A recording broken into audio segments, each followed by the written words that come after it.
Hi friends, இந்த மாதிரி சட்னி செஞ்சு கொடுங்க. டேஸ்ட்டு சூப்பராக இருக்கும், ரொம்ப ஈஸியாகவும் இருக்கும். வாங்க அந்த சட்னி எப்படி செய்வதுன்னு பார்க்கலாம். ஒரு கடாயில் எண்ணெயும் சேர்த்து 1 டீஸ்பூன் ஜீரகம்,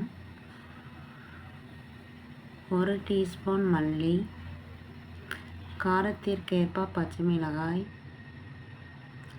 4 பழுத்த தக்காளியும் சேர்த்து நல்லா வதக்கி விட்டுக்கோங்க. தக்காளி நல்லா வதங்கின பிறகு ஒரு துண்டு பொடி, தேவையான அளவு உப்பு சேர்த்து நல்லா வதக்கி விடுங்க. இந்த தக்காளி இன்னும் கொஞ்சம் வேகணும். கொஞ்சம் தண்ணி ஊற்றி ஒரு 5 நிமிடம் வேக விட்டு ஒரு மிக்ஸி ஜாரில் மாற்றிக்கோங்க. அது கூட 2 டீஸ்பூன் வேர்க்கடலையும் சேர்த்து கொஞ்சம் தண்ணி சேர்த்து ஃபைன் பேஸ்ட்டாக அரைச்சி ஒரு பாத்திரத்தில் மாற்றி கடுகு கருவேப்பிலை சேர்த்து தாளிப்பை கொடுத்து இட்லி தோசைக்கு சாப்பிட்டு பாருங்கள். டேஸ்ட்டு சூப்பராக இருக்கும், ரொம்ப ஈஸியாகவும் இருக்குது செய்கிறதுக்கு. கண்டிப்பாக நீங்களும் ட்ரை பண்ணி பாருங்கள்.